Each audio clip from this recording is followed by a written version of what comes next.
What's the deal, y'all? What's the deal, y'all? We're Trapper tapping in TNN Trap News Network. Back in the same, like it's cracking the same here at TNN Trap News Network. Good news you use. You know what you thought you ain't finna get nobody's college Gito, big dog. Hit the like, hit the comment, hit the subscribe button, man. It might get you some something, man. Got you get you some something, might get you some something, might get you some something. Notification bell hit on, man. Hit the notification bell, hit on, notification bell, hit on, notification bell, hit all. Hit all, hit all, hit all. Like, comment, subscribe, hit that notification bell, tap in with that tap in. If you want to be a part of the Drink Trapper Mafia, you want to be a live correspondent, hit me up on Instagram. Get into that, man. But I'm about to bring y'all some quick news you can use.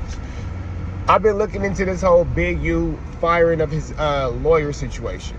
I know a lot of you guys on the internet have been hearing, you know, Big U fired his lawyer, Big U fired his lawyer, he's going pro-per. What will make an individual fire their lawyer in the middle of a federal RICO? Well, there's no proof outside of word of mouth that he's even fired his lawyer. So let's start there. And the mouths that these words come from are not the most trusted sources because they're known liars, they're known flu-flammers, they're known skullduggers, they're known larceners. However, a broken clock is also right 2 times a day. If you get it, you get it. If you don't, you don't. Hold on. If you get it, you get it. If you don't, you don't. A broken clock is also correct 2 times a day. So, as far as the situation with Big U, anything that I'm going to tell you is purely for information. I'm not here to confirm nor deny. I'm not here to confirm nor deny. I'm just here to give some news you can use. Some knowledge you ain't finna get nobody to college. All right, let's go. He has this 20,000 wiretaps. Let's make that clear that these are not 20,000 new wiretaps. These are not 20,000, brand new situations. This is just a total of the flu-flammery, the skullduggery, and the larceny. So let's kind of get that understood. When it comes to those wiretaps, who knows what's on those conversations going back from like 2018 or something like that. You feel me? Something super crazy, something super far, far back. You know what I'm saying? Who knows what's on there? Now, with the trial coming up, you want to be able to jump ahead of this the best way possible. You really want to jump ahead of this the best way possible. And you want to give the country, because it's not the state, it's against, the whole country. You want to give the prosecution as little time as possible to take a fine-tooth comb and a magnifying glass and go over every single wiretap. Because if they book you now, take you a plea, they can't rebook you. It is what it is. You have a better chance at getting a good deal. Now, what is the difference between a deal and taking it to trial? For the deal, they're going to offer you like, all right, man, look, you're going to admit to doing this. We're going to go ahead and just give you, you take it to trial, we'll give you a life sentence. If you take the deal, we'll give you 10 right now. Sign out, go do your 10 years, and when you're done, you go home. Difference between the deal and taking it to trial. A deal does not mean that you cooperated. Just because you struck a deal does not mean that you cooperated. People strike deals with the DA all the time. They don't feel like they're confident to take their case to trial. They don't feel like they can win that trial. So rather than waste the court's time, rather than waste the court's time to the court's resources, they'll say, hey, me and my lawyer have come up with this idea to please the court as a negotiation, as a compromise. Instead of going to court, going to trial, we'll make sure you guys maintain your conviction rate, and we're willing to plea out right now to plead guilty to blah, blah, blah, but we're not going to take blah, blah, blah. It's like, we'll take crimes 1, 2, 3, and 4, but we're not going to take 5, 6, 7, and 8. You know what I'm saying? And that, that justifies how much time somebody will or won't get based off that deal, based off that arrangement, based off that agreement, that compromise between you, yourself, and your lawyer, and what would be the district attorney. You feel me? What does that mean for people like Luce Cannon? I've been seeing a lot about his paperwork and how he's not on this, now he's not on that. I haven't gone deep into that, so I'm not going to touch on that. Well, I'll touch on the more physicality aspect of him being within that federal penitentiary. I personally believe that his life is on the line. I do. This is all my opinion. This is all my thoughts. But somebody on that main yard is a staunch politicker. A staunch politicker. And that means that they are not going to bend. They're not going to waver. They don't want to understand this new world that we're in. In the penitentiary rules, they got the right is rights and the wrong is wrongs. And if that man finds himself on one of on the wrong side of them right is right type individuals, it's not going to be good. And I don't understand how it cannot be that situation for him, because no, you might not be in the courtroom testifying and snitching, but so much of your testimony is being used to, you know, convict Big U of these crimes. And then even now you want to take in the situation with Magic Mike, this open, unaliving case that Wack is putting on Luce Cannon.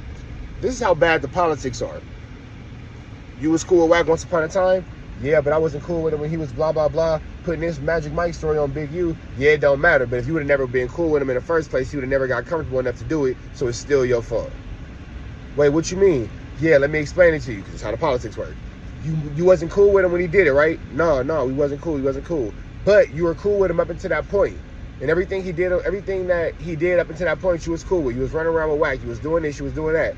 Well, yeah, but he didn't do that. That don't matter. You let him be that comfortable to even play with you. And now it's affecting everybody. You're going to have to answer for that. That's how the politics can fly.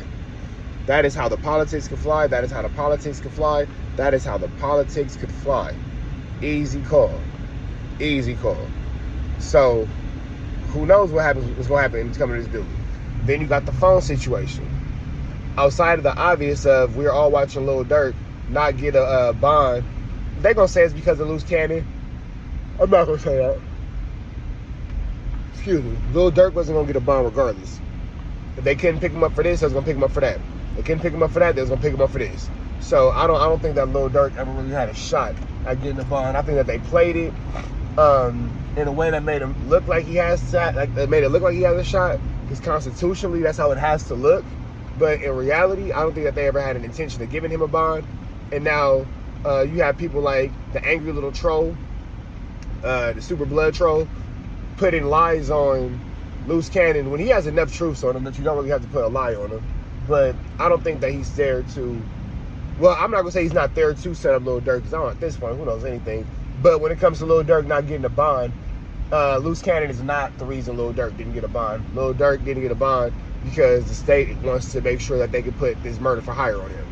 That's why he didn't get a bond. So even if it wasn't the Luce Cannon on the phone, and they never even said that, they just said because he was violated by using other people's phone times and making three-way calls.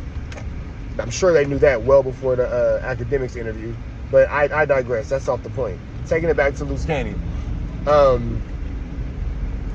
I'm not sure how the feds work, but just in a basic black and white, this is kind of how the prison structure goes, in California at least. You have your race, of course, and then within your race, it's like, you know, the blacks, you have your Bloods, your Crips, your your pro-blacks, you have your Muslim brothers over there, you got your Christian brothers and all that kind of stuff, blah, blah, blah, and they all have authority within their own car, within their own faction. I would assume that Luce Cannon will fall under the Crips, but I would assume that the Crips are not happy with him falling underneath him based upon everything that he's been doing and his antics. So if the Crips don't do nothing to him based off this situation, the blacks are going to do something. If the blacks don't do anything, I would imagine somebody on the compound is going to be like, hey man, this dude is here for doing this, blah, blah, blah. We know about this, you know about that. I'm not sure how it goes in the feds amongst the blacks with domestic violence. I've been to a couple different jails where they try to act like they gonna do something for you having a DV charge or whatever, but ultimately, like, blacks don't really get involved in people's personal situations unless it has something to do with harming kids. To my experiences, I could be wrong, so I'm not sure if that works in the feds. If anybody's black and has been to the feds, let me know how he's gonna hold up based off the DV charges. But yeah, man, I think that Luce Cannon might have a hard time in there, and I think that Luce Cannon might become a pincushion. I really do. I really do. I really do. I really do. I really do. And I'm not wishing an alignment on nobody, but I'm a realist. But I am a realist, and you did some crazy things, big dog. You did some crazy things. You said some crazy things, and then let's take it back to this. You and Big U have this issue. Y'all have this issue. You've been calling this man big useless, big uterus, whatever you've been calling. You've been disrespecting his family. 600 and Wack aren't there with you, bro. And then they're disrespecting his family, going all online, talking crazy and doing these stunts at the court dates and all that. you will be the only available outlet. And it's crazy because them dudes left you high and dry. They don't even care about you no more. They don't even care about you no more. Them dudes left you high and dry and don't give a damn about nothing you have going on. So there's that. Yeah. So I don't think that Luce Cannon is ready for the war that he may have to fight and, you know, really have to take serious when it comes to Big U and that federal penitentiary system, because hate him or love him, respect him or don't, that name holds weight in the streets. That name holds weight in that jail system. He's gonna be a somebody. Hate him or love him, he's gonna be a somebody. You better be ready for anything, big dog, because it's gonna be a long stay for you. And y'all both looking at the double-digit calendars.